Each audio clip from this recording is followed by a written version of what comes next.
Une aí, tendo que estar gravando. Isso. Agora a nossa reunião no Meet está sendo gravada. Bom dia a todos. Nós vamos começar a nossa aula de hoje sobre a sabedoria de Deus, sobre esse assunto que eu acho que é um dos assuntos mais práticos e mais aplicáveis para a nossa realidade dentre os atributos de Deus. Em que sentido? No sentido de que esse conhecimento de Deus que nós já discutimos nas últimas 3 aulas, né? Foram 3 aulas sobre esse assunto. Hoje nós então conseguimos entender onde se aplica o conhecimento de Deus. Então nós vamos começar a nossa aula sobre essa sabedoria de Deus. Eu vou projetar para vocês aqui, né, a nossa transmissão, né, os nossos slides, e assim, sempre que possível eu vou disponibilizar para vocês no nosso grupo da igreja. Deixa eu só colocar aqui, beleza? Quando a gente então começa, nosso texto básico de hoje é um texto bastante conhecido. Eu vou falar um pouco sobre ele, tá bom? Que é o texto de Romanos 11, verso 33 a 36, tá? É esse texto que a gente vai começar, diz assim: ó profundidade da riqueza, tanto da sabedoria como do conhecimento de Deus. Quão insondáveis são os seus juízos e quão inescrutáveis os seus caminhos. Quem, pois, conheceu a mente do Senhor? Ou quem foi o seu conselheiro, ou quem primeiro deu a ele para que lhe venha a ser restituído? Porque dele, e por meio dele, e para ele são todas as coisas. A ele, pois, a glória eternamente. Amém. Esse texto é muito interessante pelo seguinte. Deixa eu mudar um pouco, mostrar aqui para vocês. Porque aqui nós lemos como se fossem coisas separadas, a riqueza, né, e a sabedoria. A profundidade da riqueza e da sabedoria. Contudo, no texto original, não é assim que aparece. Não é riqueza e sabedoria como se fossem coisas diferentes. Na verdade, literalmente, fazendo a leitura literal do texto grego, seria o seguinte: ó profundidade da riqueza da sabedoria, como do conhecimento de Deus. A pergunta é: qual a diferença que faz? Ó profundidade da riqueza, tanto da sabedoria como do conhecimento, ou a leitura que eu prefiro, ó profundidade da riqueza da sabedoria. A diferença é porque, na verdade, Paulo não está dividindo riqueza e sabedoria. O que ele está falando é de uma extensão ou da profundidade do valor da sabedoria de Deus. Porque da forma como está na nossa versão, a revista atualizada, é como se riqueza e sabedoria fossem coisas diferentes. Mas, na verdade, para Paulo, a verdadeira riqueza, não só a de Deus também, mas a nossa, está nessa sabedoria em conhecer a Deus e aplicar o conhecimento dele. Esse texto de Paulo, ele expressa, ele é uma citação, entre outras coisas, de um texto de Jó. Paulo, na verdade, está aqui louvando a Deus pelo todo o conhecimento da salvação que ele expôs ao longo de Romanos 1 até o capítulo 11. Então, após expor toda aquela parte extensa, profunda, complexa da salvação, ele então expressa em termos poéticos neste texto como a sabedoria de Deus é rica. E como estudar a sabedoria de Deus, na verdade, nos enriquece como pessoas para compreendermos como que Deus ele transmite e nos faz ficar pasmos ante essa sabedoria. Bom, voltando então à nossa apresentação, aqui,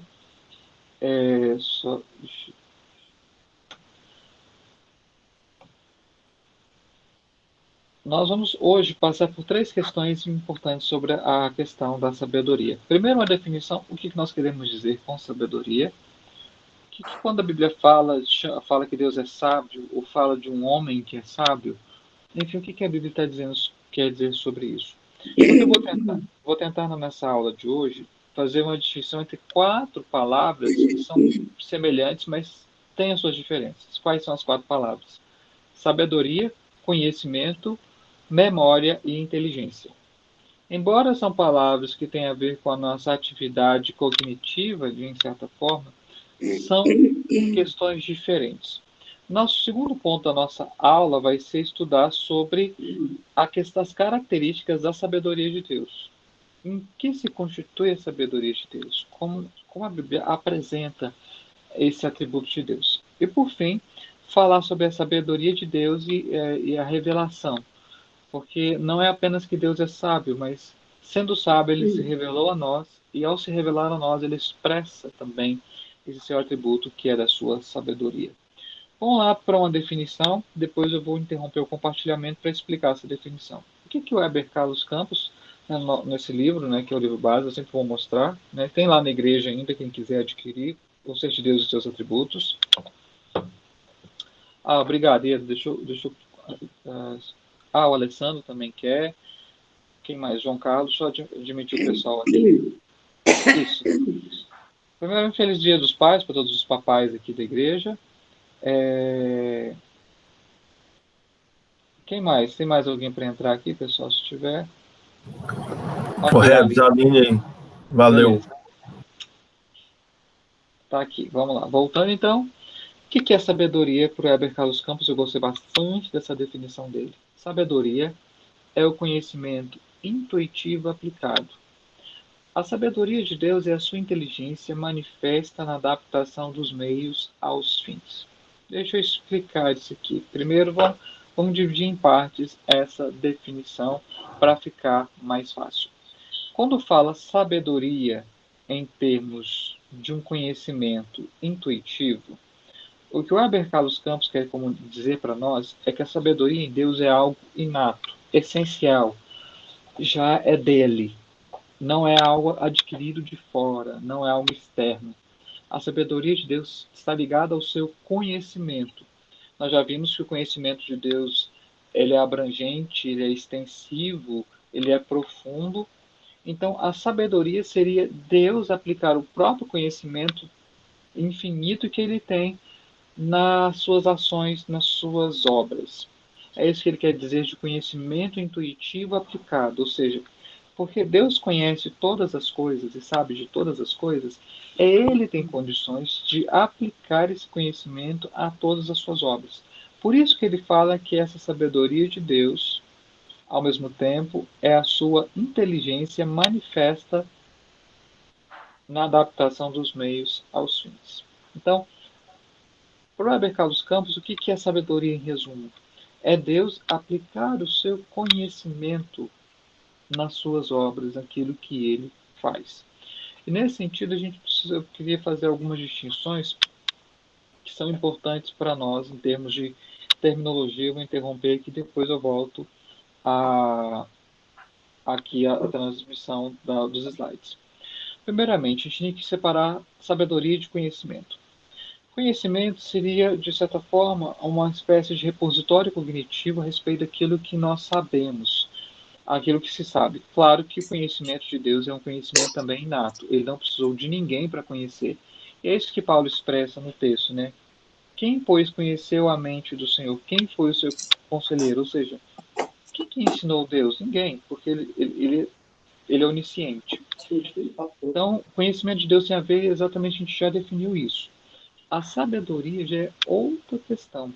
A sabedoria tem a ver com Deus aplicar o seu conhecimento na manifestação das suas obras. E esse é um ponto importante.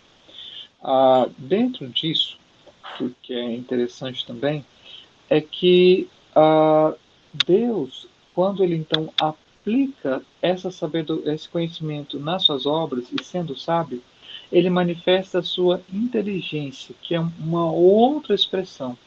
A inteligência, assim, vamos dizer assim, vamos pensar de forma análoga a Deus e tentar aplicar todas essas expressões a nós. A inteligência em Deus tem a ver com o fato de que ele é um ser pensante, é um ser que tem raciocínio, que consegue, de alguma maneira, estabelecer diferentes meios, diferentes caminhos para diferentes resultados.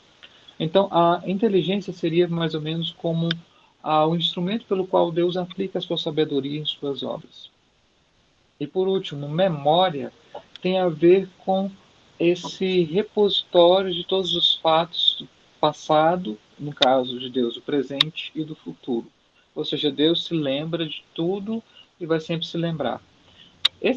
Todas essas quatro expressões, sabedoria, conhecimento, inteligência e memória, têm relação com o ser humano? Sem dúvida.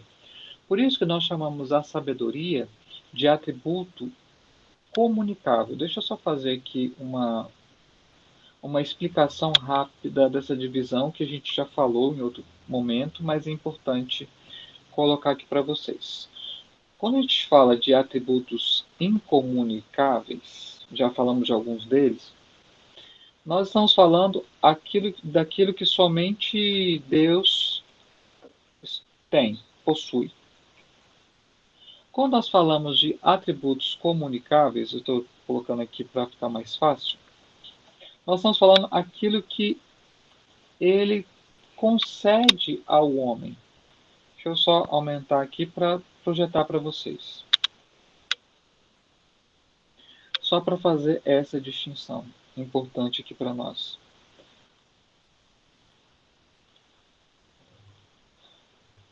Ou seja, vai começar... Ok. Isso. Então, o que significa? Que, na verdade, quando nós falamos de atributos incomunicáveis, isso aqui apenas Deus possui. A eternidade, a onisciência, a onipotência, a infinidade. Só Deus possui esses atributos. Quando nós falamos de atributos comunicáveis, como a sabedoria, é aquilo que Deus, de alguma maneira, transmite ou concede ao homem, ou seja, aquilo que nós temos uma certa relação no homem de forma clara, outorgada.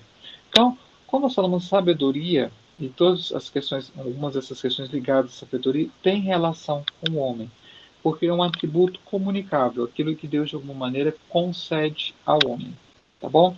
Até aqui, tudo bem?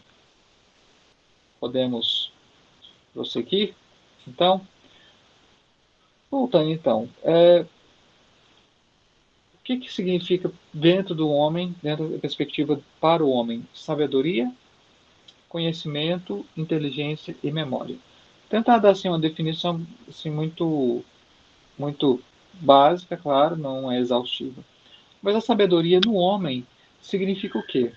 Aplicar o conhecimento de Deus à vida prática. Por isso, o livro de Provérbios, Eclesiastes e também o livro de Cantares são chamados livros sapienciais ou livros de sabedoria. Por que eles são considerados livros de sabedoria? Porque cada um desses três livros, tanto Provérbios, Eclesiastes e Cantares, a sua própria forma, tendam, na verdade, mostrar como o conhecimento de Deus se aplica nas questões cotidianas. Por isso o livro de Provérbios é um livro fantástico, porque fala de muita coisa cotidiana. Fala de criação de filhos, fala de questão financeira, fala do uso da língua, fala da relação com o vizinho, com o amigo, com o parente, fala da relação dentro de casa. É um livro que tem a ver com o dia a dia. É um livro, na verdade, de frases curtas e diretas, extraídas da experiência, da vivência do justo. Ou seja, aquele que já viveu algum tempo, então ele coloca no livro de Provérbios, em sua maior parte, o livro de Provérbios é de Salomão, para mostrar como esse conhecimento de Deus se aplica na prática. O livro de Eclesiastes seria mais uma espécie de sabedoria especulativa, que vai inquirir sobre a validade ou a vaidade do homem, ou como que nós aplicamos esse conhecimento de Deus a essas situações da vida que parecem difíceis e complexas. Então, são livros que falam sobre a sabedoria. Então, a sabedoria de Deus em relação ao homem significa aplicar o conhecimento de Deus à vida prática. O conhecimento é alguma coisa que, na verdade, Deus concedeu ao homem, tanto dele mesmo, das suas obras, do seu ser, quanto da criação. Então, eu diria que o conhecimento do homem, do ponto de vista cristão, a grosso modo, ele se divide em duas grandes áreas. Aquilo que conhecemos a respeito de Deus e da sua obra, da sua pessoa e aquilo que nós conhecemos da criação. Todos esses dois conhecimentos são dois conhecimentos legítimos e válidos que Deus transmite a nós através de vários instrumentos, tanto pela nossa própria experiência, aquilo que eu e você vivemos, pela nossa própria sensibilidade, porque conhecemos pelos nossos sentidos, né? Pela nossa visão, pelo nosso paladar, pelo nosso olfato, pela nossa audição, pelo tato, mas nós também conhecemos ao termos de outros esse conhecimento que é transmitido. Então, esse é o conhecimento. Já inteligência é diferente de sabedoria e é diferente de conhecimento. Deixa eu explicar por que inteligência é diferente. Deixa eu tentar ilustrar isso para ficar mais claro. Por exemplo, eu conheci pessoas inteligentíssimas ao longo da minha vida e muitas delas, algumas delas não eram sábias e outras não eram, elas não tinham conhecimento vasto. Se eu começar por aquelas que não tinham conhecimento vasto, eu tenho um tio meu que, pelo menos assim, até o período que eu convivia muito com ele, uma pessoa extremamente inteligente. Ele conseguia inventar e pensar em coisas sem curso formal, sem passar por faculdade. Por exemplo, uma vez ele construiu um ventilador usando um motor de um ar-condicionado e ficou muito bom, porque o ventilador ventava pra caramba, num calor, assim, calor terrível do Espírito Santo. Uma outra vez ele inventou, por exemplo, uma ratoeira elétrica em que, quando o rato entrava, ela acionava automaticamente e matava o rato pelo choque. Ele pensou, estabeleceu um projeto e executou. Não teve auxílio de ninguém, não teve curso para fazer aquilo, inteligente, fez e executou. Só que isso é inteligência que não tem a ver com um conhecimento vasto e amplo. Ou seja, não é necessário que a pessoa conheça de muitas coisas para que seja considerada inteligente. Por outro lado, é possível a pessoa ser inteligente sem que ela seja sábia. E talvez a gente conheça muito. Seria o caso mais típico que nós conhecemos. Talvez um dos casos da pessoa mais assim. Um dos típicos casos de uma pessoa extremamente inteligente, mas que não tem sabedoria, foi um professor que eu tive no meu ensino médio. Era um cara inteligente, inteligentíssimo. Ele conseguia dar aula, sabe? Ele dava aula, assim, com muita facilidade, sem ficar recorrendo à apostila nem nada. Só que ele era uma pessoa extremamente imprudente. Extremamente imprudente. Era uma pessoa que não pensava nas suas ações, algumas vezes não pensava nas suas palavras, e por isso se comprometia, embora fosse uma pessoa reconhecidamente inteligente pelos alunos, pelos outros professores, é alguém que não gozava, não tinha muita boa reputação, porque ele era muito afoito e muito, diria assim, uma pessoa muito complicada para lidar, porque ele não tinha sabedoria ao lidar com as pessoas. Então, inteligência não tem a ver com conhecimento, apenas tem a ver com sabedoria. Tem a ver com a habilidade que Deus deu ao homem de ter um raciocínio que seja um raciocínio lógico, que seja um raciocínio inovador, criativo, um raciocínio que seja perspicaz. Então, só dizendo, e memória seria a capacidade de guardar situações do passado e estabelecer, de certa forma, uma ordem desses acontecimentos e lembrá-los, embora estejam no passado, no presente, como estivessem ocorrendo agora. Então, é uma habilidade, uma capacidade que eu não tenho muito bem. Memória não é o meu forte, nem sei se os outros são, mas memória definitivamente não é. E tem pessoas que têm uma memória incrível. Por exemplo, tem um tio do Flávio e do Fábio, que é o Jairo. Eu encontrei com ele uma vez e escutei uma fala dele. Ele era capaz de citar com exatidão o endereço, número de casa e outras informações muito específicas de coisas que aconteceram há 50, 60 anos atrás. Eu, se perguntar de 10 anos atrás, eu provavelmente não vou saber. Então, a memória, então, essas quatro categorias, conhecimento, sabedoria, inteligência e memória, são quatro questões diferentes ligadas a essa área do saber, tanto em relação a Deus, as coisas dele, quanto em relação a outras coisas. Tá bom? Até aqui tudo bem, pessoal? Podemos continuar?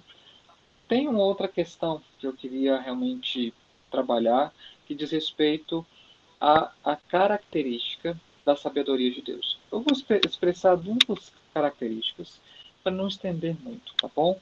E eu vou projetar aqui para ficar mais fácil para vocês. Primeiramente, é que a sabedoria ela tem origem em Deus. E isso nós vemos aqui, deixa eu mostrar espero que seja passando aí para vocês. A característica tem origem em Deus. Então, ele não precisa do conselho de ninguém, pois ele é a fonte original de toda a sabedoria. Deixa eu ver se eu mudo aqui, porque eu mesmo não estou vendo aqui. Ele não precisa do conselho de ninguém, é isso que Paulo diz em Romanos 11:34. Quem foi o conselheiro de Deus? Ninguém. A sabedoria, em termos assim, dessa aplicação prática de um conhecimento dele, só vem de Deus. Então, alguém sábio, do ponto de vista bíblico, ele só pode ser sábio porque ele conhece a Deus. Ou seja, o ideal é que o conhecimento de Deus nos levasse a uma vida de sabedoria. Nem sempre, infelizmente, essa é a regra, essa é a realidade do cristão. Mas esse seria o ideal. Porque essa sabedoria dada ao homem, ela se origina de Deus. Por isso que quando Deus então chegou para Salomão e perguntou, pede-me o que quiseres, uma coisa eu te darei, ele não pediu a morte dos inimigos, ele não pediu riqueza, ele pediu sabedoria. Por que ele pediu sabedoria? Porque ele sabia que riqueza pode vir de outras pessoas. A morte dos inimigos pode ser colocada por outras pessoas. Mas a sabedoria verdadeira, bíblica, só pode vir de Deus.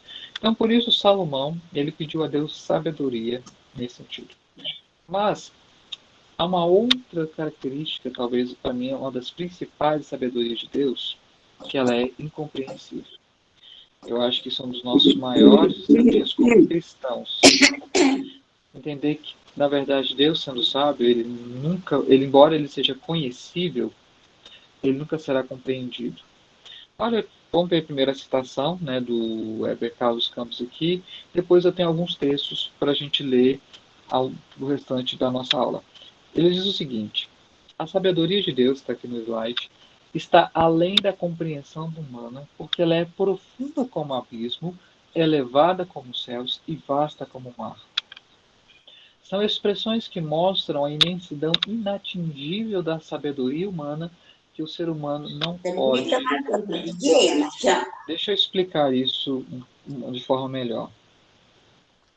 Quando Deus se revelou a nós, ele se deu a conhecer a nós.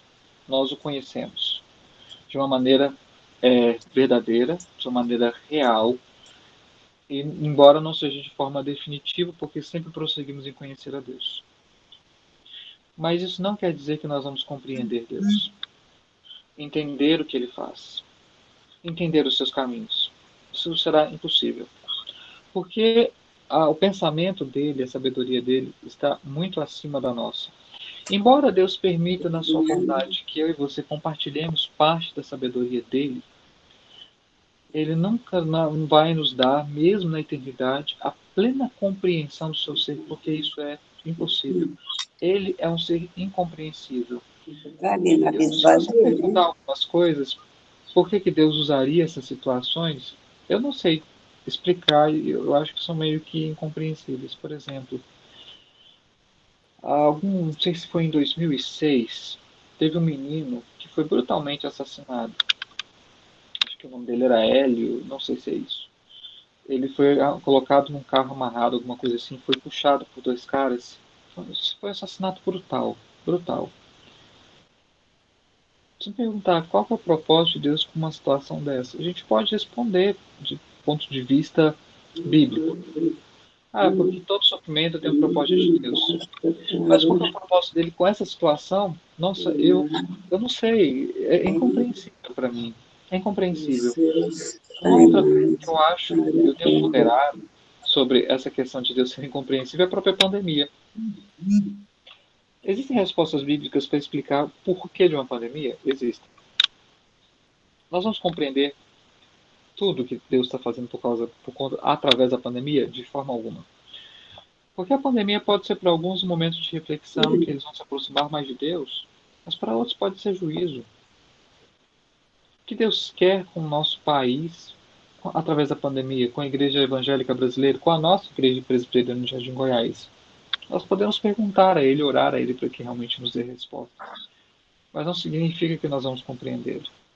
E nesse sentido, tem alguns textos que nos ajudam nisso. Primeiramente, Salmo 92, verso 5. Se não me engano, é o Vinícius que vai ler esse texto para nós. Leia para nós, Vinícius.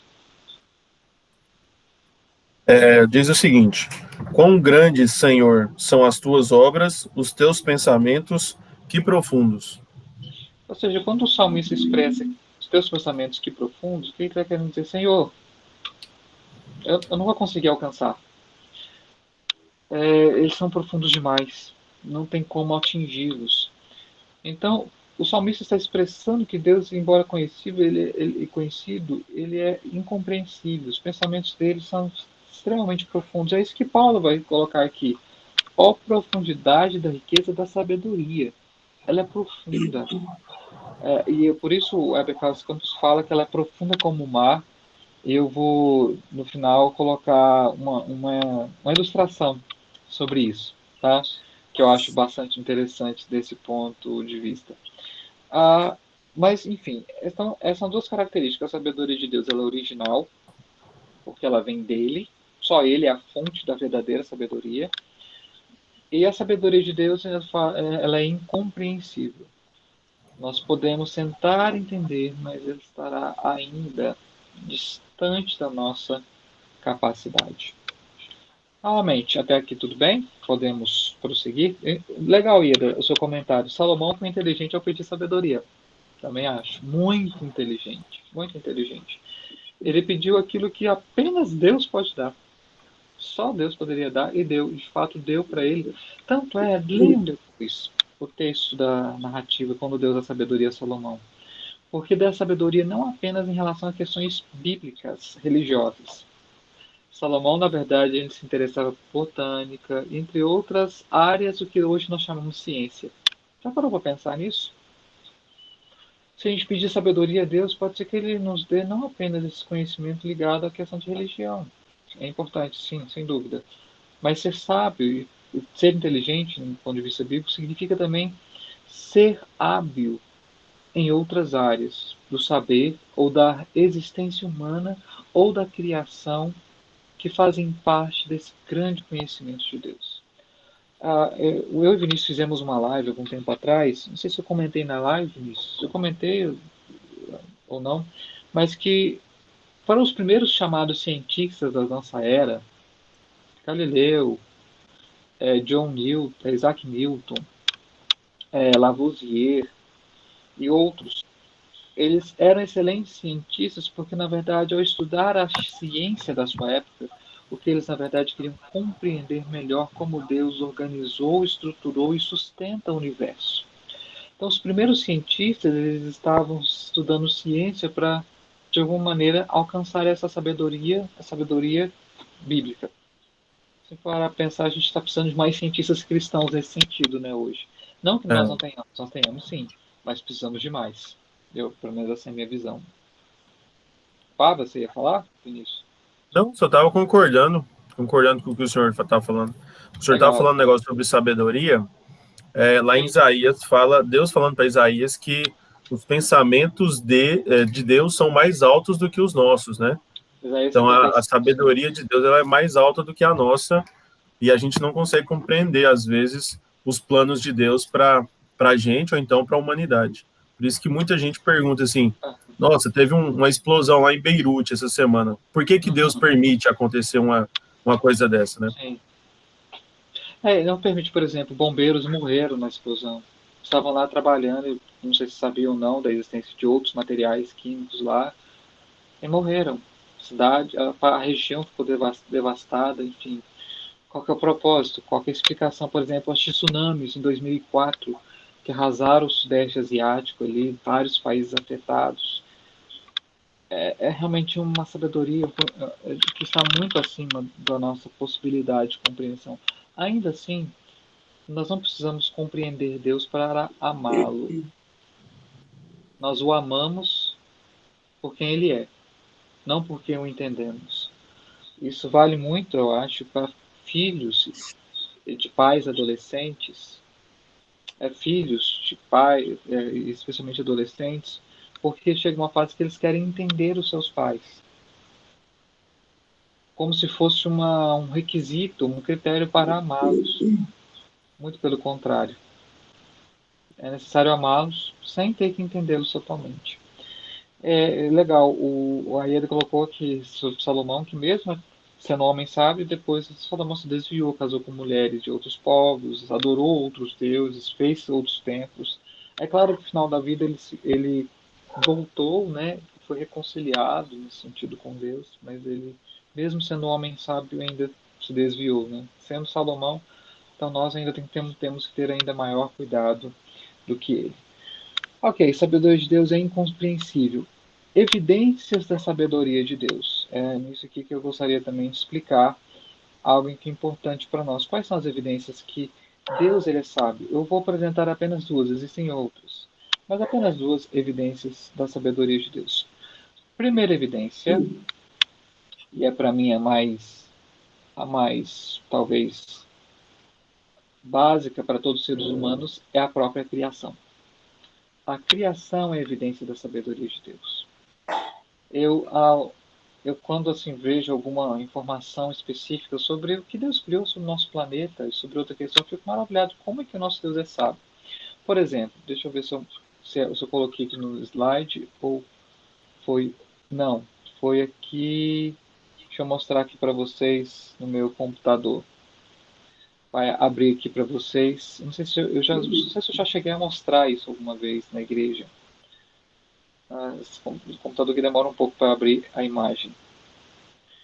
Deixa eu dar um zoom aqui para facilitar. Esse aqui é um lago rosa. Ele fica na Austrália e essa coloração rosa é muito interessante porque ela é única nessa região e alguns dizem que até no mundo. Várias pessoas já procuraram compreender por que essa água é rosa. E vejam aqui que na foto há o lago do lado do mar. A água do mar azul, aquele azul assim celeste, assim, aquele azul forte, bonito. E logo em seguida, perto, um lago rosa. Olha que coisa linda. Se você pensar o contraste de Deus em termos da coloração. Olha só, você tem um verde, você tem um rosa, você tem um branco, você tem um azul, tudo isso numa mesma paisagem. Detalhe, sem que o homem precisasse intervir, sem que o homem precisasse fazer absolutamente nada. E aí eu estava escutando um áudio do John Piper que me marcou muito. Que algumas pessoas perguntam, John Piper, como é que assim eu vivo para a glória de Deus? Como é que assim eu posso viver para a glória de Deus? Eu achei muito interessante a resposta de John Piper. Como é que ele respondeu? Respondeu o seguinte, olha, sabe quando a gente se deleita em Deus nas mínimas coisas? Por exemplo, eu morro de vontade de conhecer esse lago. De repente, ter aquela visão da paisagem, das diferentes colorações e tonalidades, perceber a variação do tempo, que de repente no horário do dia a cor da água é uma tonalidade mais escura, outra hora ela é mais clara.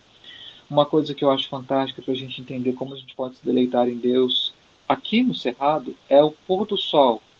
É claro, o nascer do sol, inclusive hoje foi muito bonito, um alaranjado muito forte. Mas para mim o pôr do sol aqui no Cerrado, para mim é uma das coisas mais legais pelas quais eu gosto de morar aqui.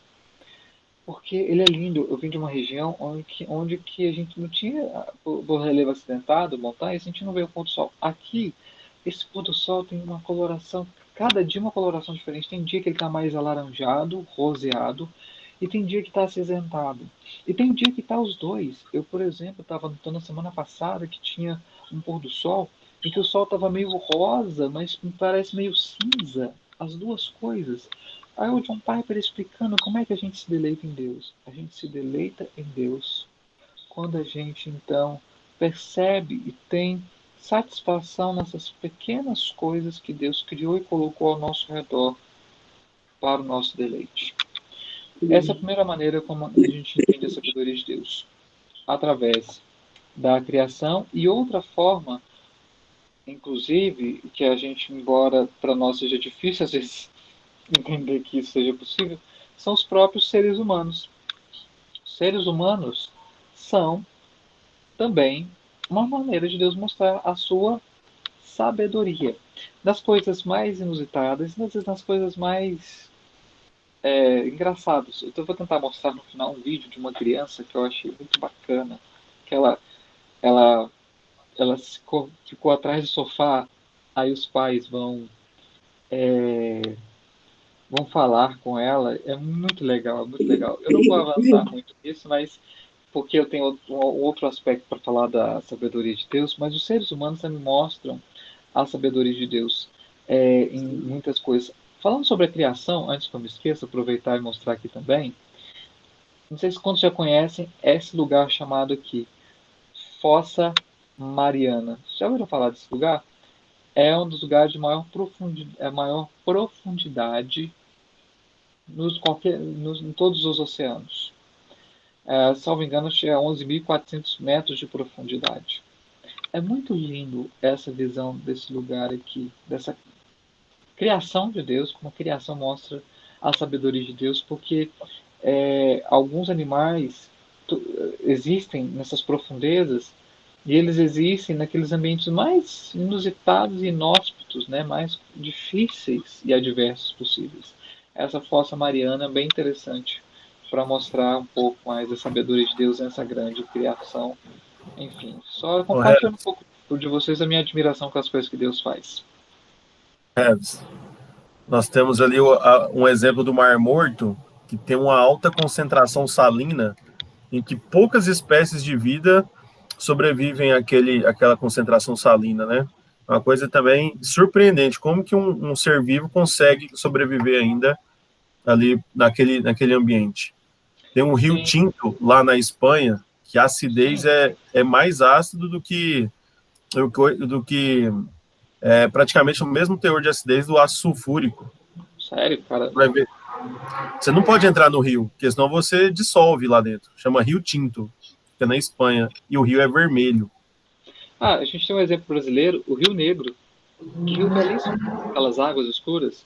Salvo engano, é por conta de, entre outras coisas, pelas as raízes, né, das árvores que compõem o ecossistema em torno do rio. Né, enquanto o Rio Negro e o Cinco Limões se encontram, ela é muito interessante. A Rafaela colocou aqui no chat uma observação interessante da gente viver para entender a glória de Deus. É sobre o próprio corpo humano, né? A capacidade do corpo humano em suas potencialidades e suas superações. Eu estava para trazer, mas eu acabei que aqui, talvez eu possa pegar o vídeo. Eu acho uma das coisas muito interessantes aquele pessoal que consegue, que não tem braço, né? Ou porque teve algum acidente, ou porque nasceu sem, e consegue pintar com os pés. Não só a gente consegue pintar com os pés, consegue tocar instrumento com os pés, violão. Já pensou num negócio desse? Eu mal consigo tocar com as minhas mãos, consigo tocar com os pés. É incrível essa capacidade de adaptação do ser humano a diferentes situações. Por exemplo, um cantor que eu gosto muito é Gerar uma Vida é incrível. Deve ser mesmo ali nesse, não por experiência que eu tenho, mas enfim. Olha, você e a Rafael estão comentando sobre isso. Eu só fazendo um breve parênteses. Não tem problema ficar gravado, não. Falar de bebê no Jardim Goiás é sempre uma questão perigosa, perigosa sim, é sempre uma questão que nunca se sabe, tá? Nunca se sabe. Né? Alô, Dia dos bebê, mamãe Pais, fica grávida. hoje é Dia dos Pais, quem sabe daqui a um ano a gente vai estar se lembrando dessa participação aqui no nosso chat, gloriosa participação. Mas sim, é uma coisa fantástica a geração da vida e, enfim, a capacidade do corpo humano. Mas para não delongar muito, eu queria só falar, por fim, terminar a respeito da sabedoria, que diz a criação. Tem um texto que eu acho muito legal, que é o Salmo 19, 1 a 6. Eu só não deixei isso para a Larissa ler. Leia para nós Salmo 19, 1 a 6. Ao ler, antes de você ler, Larissa, eu queria chamar a sua atenção para você poder ouvir o Salmo, pensar o que o Salmo está propondo como poesia. Tá?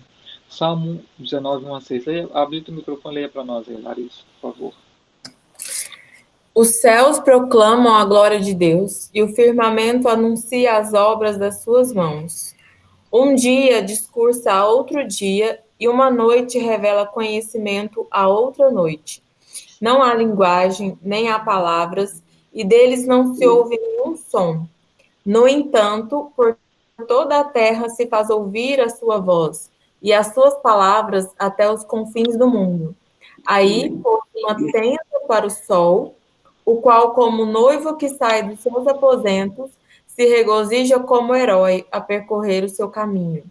Principia numa extremidade dos céus e até a outra vai o seu percurso, e nada refoge ao seu calor. Que coisa linda. O salmista, Salmo de Davi, Salmo de Davi mesmo, ele olha para o percurso do sol, para os céus, e compõe uma poesia em louvor a Deus, porque ele vê nesses céus a manifestação da glória de Deus.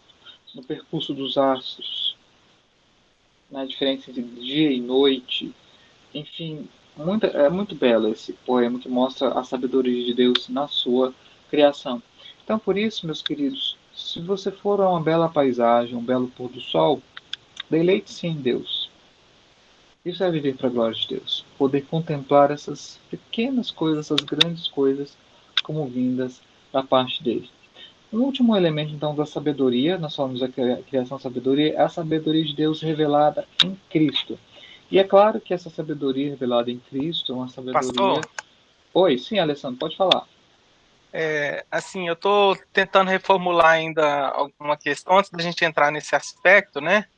Sim. Mas eu fico pensando assim, porque, né, os exemplos, eles, no que se refere a Deus, a gente tem pensado na criação dele, né? E isso que você estava falando, quando eu fui a Fernando de Noronha, eu fiquei olhando aquilo ali assim, até comentei com os meus amigos, né, que não são cristãos. Eu falei, mas como duvidar, né, da presença da existência de Deus, né, quando a gente olha isso aqui? É lógico que a gente tem que estar diante de uma paisagem muito impactante como essa, né, para que isso possa nos tocar. Embora tudo seja criação dele, já é suficiente, né, para que a gente possa ficar impressionado. Mas os exemplos que você trouxe do ponto de vista humano, nessas habilidades que a gente adquire, né, para se adaptar e tudo, né, isso é fruto de uma, né, dessa adaptação, né, dessa capacidade que Deus nos dá, né, para que a gente consiga ter resultado diante das situações, inclusive difíceis, né, como essa. Mas como que a gente pode pensar a relação, né, da sabedoria, por exemplo, dessa capacidade, né, que se traduz em prática, quando a gente relaciona isso com o bem e o mal? Porque se a gente for pensar bem, você vê muita gente criando coisas que destroem a vida, né? São muito criativos, né?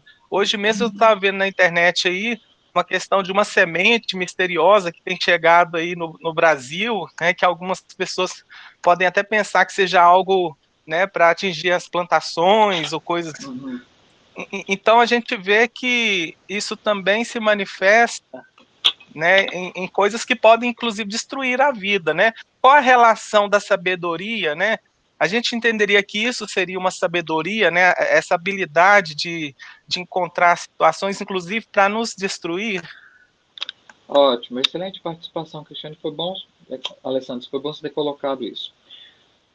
Eu diria o seguinte, a gente não considera isso, a gente talvez poderia falar como uma deturpação da sabedoria de Deus, ou daquilo que ele concedeu ao homem como uma potencialidade, como uma qualidade. Se eu só fazer uma explicação um pouco mais aprofundada.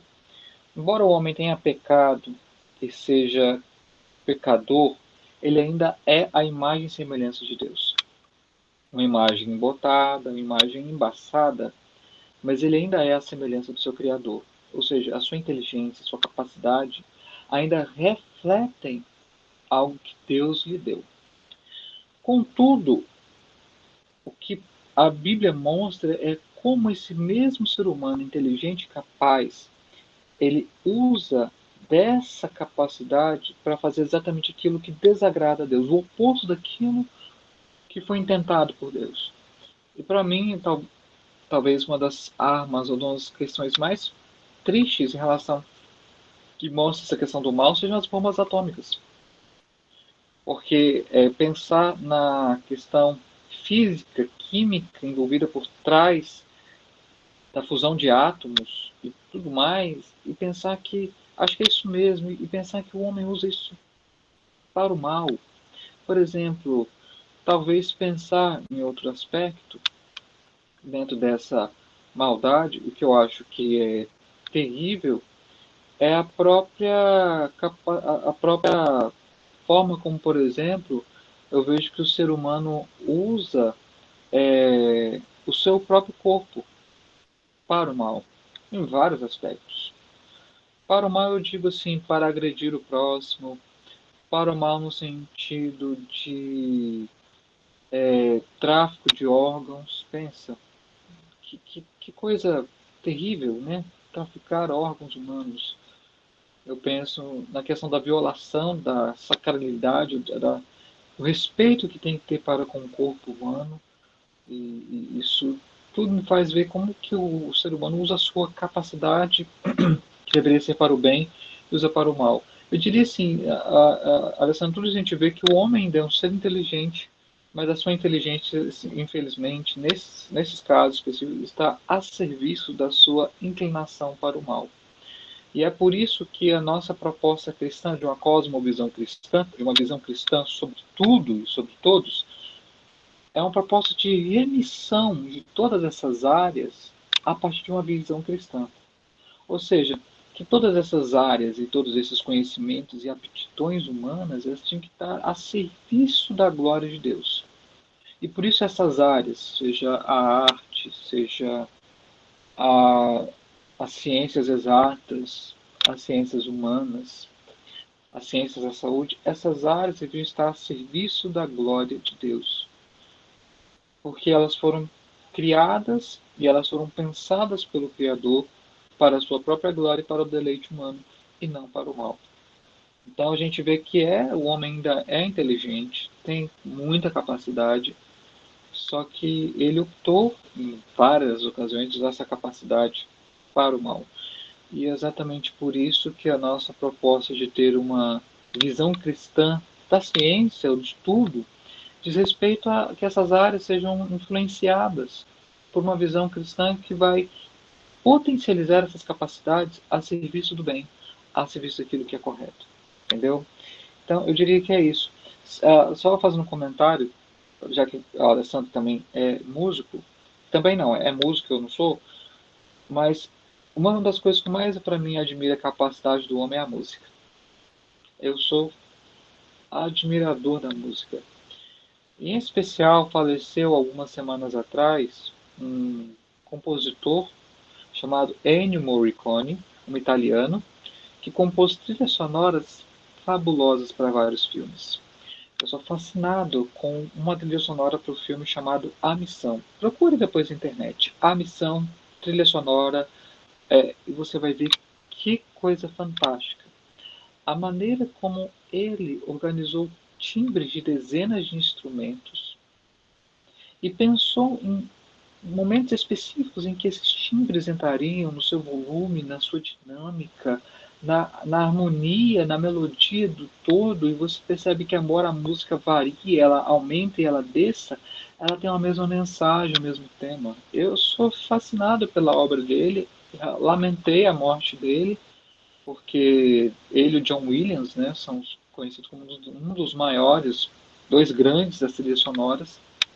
Então a música é uma das maneiras de admirar a, enfim, a sabedoria de Deus na vida do homem.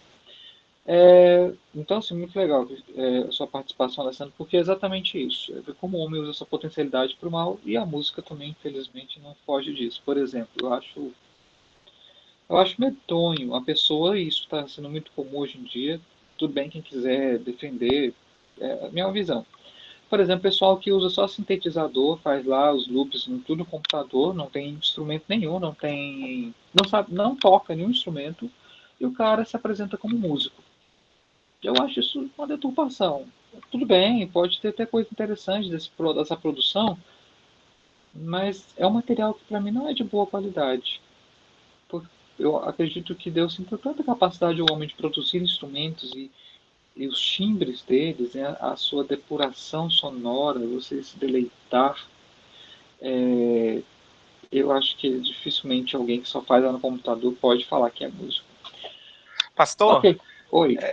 Desculpa, eu não quero me delongar muito em cima disso, mas entendeu? Assim, eu fiz a relação com o bem e com o mal né? Porque, assim, para a gente, eu estou tentando realmente buscar entender, né, até onde é o limiar da sabedoria, né? Porque a gente vê que tem uma relação muito grande com o bem-estar, né? Com o bem mesmo, né? Com os desígnios de Deus, da justiça, né? Do que é bom, né? Aí eu fico me questionando, será que o que não encaixa nessa categoria, né, poderia ser uma sabedoria também, ou simplesmente conhecimentos, Ah, tá. entendeu? Assim, eu tô tentando entender o limiar, O né, limiar, a para que fronteira. seja sabedoria, né, assim, se não tem essa Ah, relação tá. com o bem. Olha, muito legal a sua pergunta. Existe a sabedoria, como eu falei, a sabedoria bíblica, do ponto de vista daquilo que a gente aplica e faz para Deus, pensando nele. Eu acho que a fronteira é a seguinte, Alessandro. Quando é a serviço daquilo que é o bem, daquilo que promove o crescimento do outro, o auxílio do outro, ao bem da sociedade, a gente pode considerar algo que é sábio nesse sentido de que se presta algum valor honesto, digno, não apenas para o sujeito, mas para outras pessoas. Mas quando se presta para fazer aquilo que é condenável pela Escritura, algo que é apenas visando o bem da própria pessoa, né? Esse individualismo, é apenas conhecimento, é apenas inteligência.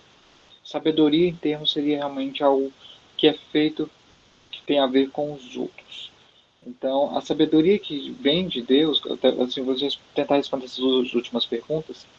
Essa sabedoria, ela sempre tem que promover o serviço do bem e a justiça e o conhecimento e o bem da sociedade. Por isso, a gente não vou também quer delongar, na ética cristã, existem profissões que, embora sejam lícitas, elas não são próprias para um crente.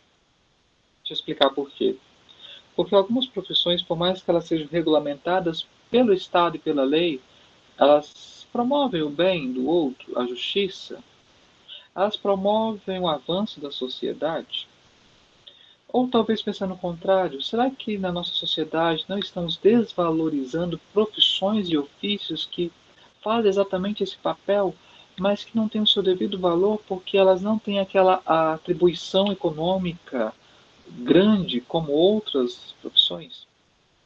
Então essa sabedoria que vem de Deus, ela sempre está a serviço da glória dele e a serviço também do próximo.